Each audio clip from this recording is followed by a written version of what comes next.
Untuk konteks, video ni direkod masa Netflix Malaysia tengah viral. Macam dia kena bahan lah, macam like Netflix negara lain guna bahasa negara diorang, tapi kenapa Netflix Malaysia guna bahasa Inggeris? Like kenapa dia tak guna bahasa Melayu kan? So that got me thinking on about a bigger question. Why Malaysia is so English-fied? Kenapa Malaysia ni sangat diinggriskan? I don't know if that's a word, that word makes sense, but you get what I mean. So sejujurnya aku pun tertanya-tanya juga, sebab ya aku antara orang yang diinggriskan. I'm that kind of person who just like really like comfortable talking in English, you know, not just fluent but comfortable. At some point even more than talking in Malay. But I'm a Malay. I grown up talking in Malay, in a Malay household. So why do when I grow up, I tend to be comfortable in talking in English? So fikir hari ni aku nak kongsilah buah fikiran aku dengan korang. Sekadar buah fikiran aku saja, you know. Pertama, sebelum bahasa Melayu diinggriskan, dia pun dah melalui fasa di mana dia dihindikan, disanskritkan dan diarabkan.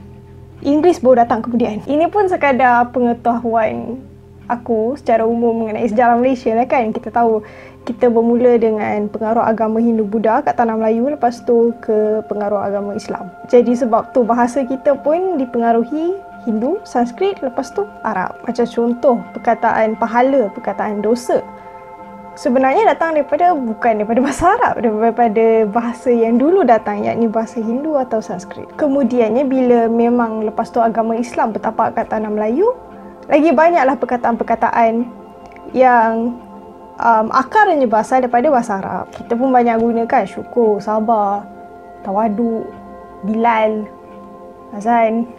Only after that baru kita diinggriskan. Jadi soalan aku adalah, kenapa dalam waktu ini bahasa Inggeris yang paling dominan dalam kalangan masyarakat Malaysia? Pertama adalah penjajahan, terutamanya oleh mereka yang bercakap dalam bahasa Inggeris.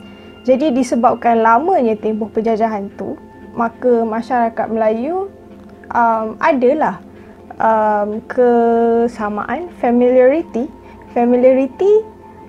dengan bahasa Inggeris tu sendiri. Contoh aku ingat aku tengok cerita 29 Februari. Lawak tau. Like orang Melayunya tanya orang Inggerisnya bahasa Inggeris, dan orang Inggerisnya cakap dengan pembantu Melayu dia tu cakap Melayu. It's kind of funny when I watch like that. Tapi sebab kenapa aku letak penjajahan tu adalah pertama, sebab katakan kalau kuasa lain yang bukan secara utamanya berbahasa Inggeris yang jajah kita, mungkin bahasa Inggeris kita tak sekuat sekarang. Contohnya satu perdebatan linguistik yang aku agak berminat juga fikirkan, adakah Malaysia dengan Indonesia menggunakan bahasa yang sama sebenarnya? Sejujurnya aku tak tahu sangat like jawapan tu. Nak kata sama, memanglah ada yang sama. Kita boleh faham sesama sendiri walaupun tak belajar bahasa yang di seberangnya. Tapi diorang ada juga peraturan tata bahasa mereka, grammatical rules yang berbeza-beza juga, yang mungkin membuatkan dia sebenarnya adalah bahasa yang berbeza juga pada masa sekarang ini. Kalau korang nak tahu lagi macam pendebatan tu, boleh google lah sendiri. Tapi satu isi yang agak menarik bagi aku adalah apabila diorang ambil kira faktor yang kita dijajah oleh British manakala mereka dijajah oleh Belanda, maka keberadaan bahasa masing-masing dalam negara, dalam kawasan masing-masing tu sangat mempengaruhi bahasa mereka sampai sekarang. Contoh, dalam bahasa Indonesia, kantor adalah pejabat. Aku dah fikir juga, daripada mana datang kantor pejabat? Rupanya kantor tu sebenarnya asalnya perkataan Belanda. Sebab kedua ialah bahasa Inggeris menjadi lingua franca buat tempoh masa yang sangat lama sampai sekarang. Sebab walaupun selepas kolonialisme, imperialisme berhenti, di mana British dah mula macam the British Empire turun kuasa sikit, masa tu USA pula yang makin berkuasa. Jadi naik turun mereka tu dua-dua masih berbahasa Inggeris. Ketiga pula adalah pendidikan. Sebab terutamanya antara benda yang menyumbang ke arah kemerdekaan kita adalah apabila orang-orang Melayu dihantar belajar ke luar negara.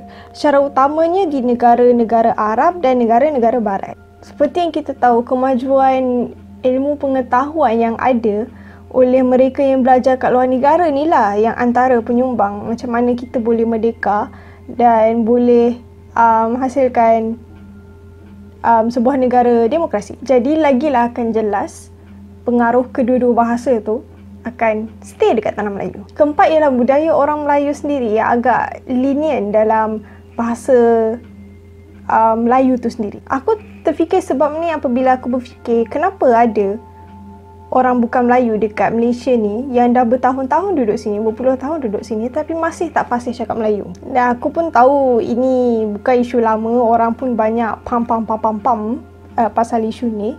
Aku percaya ada banyak faktor yang menyumbang kepada hal ini. Tapi bila aku fikir balik, sebenarnya antara satu sebab yang orang tak perasan sebenarnya adalah sebab orang Melayu sendiri.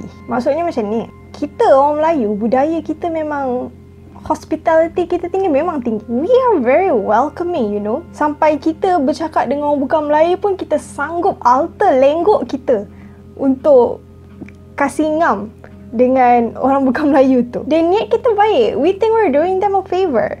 Sebab nak kasih dia lagi faham kita, so kita cakap dengan senang cerita broken Malay juga. Supaya yelah ngam dengan dia. Tapi tanpa sengaja disebabkan kita mengubah kita punya cakap Melayu tiap kali kita bercakap dengan orang bukan Melayu ni, they don't really get to immerse themselves on the proper Malay language with us, the Malay people. Cuba compare ni dengan orang-orang Barat secara umum ni yang bercakap bahasa Inggeris. They are also known to be extroverts, you know, really friendly around people. But they don't alter their lenggok macam kita. So bila kita bercakap dengan dia bercakap in one uniform way yang kita senang like tahu dan nampak, oh this is the proper English. Tapi kita tak buat macam tu dengan orang bukan Melayu dalam Malaysia sendiri. Sebab itulah orang zaman sekarang, orang bukan Melayu yang maybe dah berpuluh-puluh tahun duduk sini pun masih tak fasih bahasa Melayu. Terutamanya daripada segi percakapan lah. Sebab fasih cakap sini, diorang faham je. Sebab bahasa ni dia ada dua komponen. Dia apa input dengan output.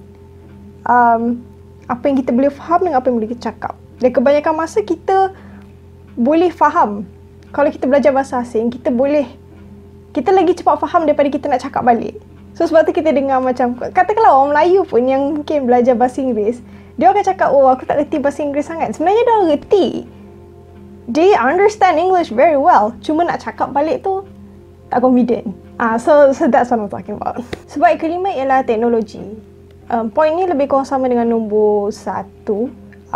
Penjajahan yang membawa kepada familiarity tu. Tapi yang ni lebih global lah, on a global scale. Like I said, because of English being the quite lingua franca in this current era, be it in technology, be it in knowledge and whatever, now everyone communicate with each other in English globally. Despite number one language in the world being spoken by a native speaker is actually Mandarin. Jadi contoh yang aku cakap ke atas tadi tu pun, yang orang yang berpuluh tahun duduk Malaysia tapi tak pandai cakap Melayu, itu pun macam lebih kepada generasi lama lah. Aku rasa generasi aku lagilah ramai yang fluent Malay. Cuma generasi aku yang bukan Melayu, they develop a preference to speak in English instead, despite them knowing Malay. And even with Malays, they develop the preference to talk in English with other Malays, like me. And I think personally for me, why I'm like that is because I've never been trained to speak to speak Malay properly. You know, obviously with English, you know, you kecil-kecil belajar bahasa Inggeris, so macam Macam cikgu nak bagi tandas, English please. Tapi kita tak pernah, macam bila kita bercakap bahasa Melayu, kita tak pernah pastikan, betul ke perkataan kita cakap ni? Sebab, we're Malays kan? So, itu lebih kepada me personally lah, dan maybe native speaker punya issue as a whole. But especially for my generation, for both Malays and non-Malays, why they tend to speak English more is definitely because of technology. Di mana yang ni menjawablah sebenarnya kenapa Netflix Malaysia bercakap dalam bahasa Inggeris. I don't think they're like look down on BM or anything. I think it's purely business, it's purely marketing. They're targeting young people who are in Malaysia who are generally more comfortable in speaking English. So they write in English. So yeah, that's what I believe. That's my fikiran on why Malaysia is so English-fied. So how do we overcome it? Well, I don't think it's a thing that needs to be overcome. It's not a good thing or bad thing. It's just a natural phenomenon linguistically. Ia adalah sesuatu perkara yang semula jadi akan berlaku kepada manusia. Apabila mereka bercakap banyak bahasa, kalau tak pun mereka terdedah dengan banyak bahasa, they will mix the language. But obviously a major concern with us being so English-fied is kita takut pula bahasa Melayu akan makin pudar. Though the two of them are not like correlated or anything, tapi kebarangkalian tu adalah tinggi lah. Jadi I think, amid us talking in English, being proud that we can communicate in English, I think we can be proud. I think it's cool, Kita cuba latih diri kita bercakap Melayu dengan betul. Sebagaimana dulu masa dekat sekolah, cikgu kita mengajar kita cakap bahasa Inggeris dengan betul. Ingat tak yang aku cakap tadi pasal generasi yang tak pandai cakap Melayu tu? Aku selalu geram bila aku tengok yang marah-marah orang bukan Melayu ni ialah orang Melayu yang tak ada pandai cakap bahasa lain pun. They mainly speak Malay, they do very little or minimum efforts to learn or speak other languages. Sebab, dude, learning languages is hard. Even for me, who loves learning languages, it's hard.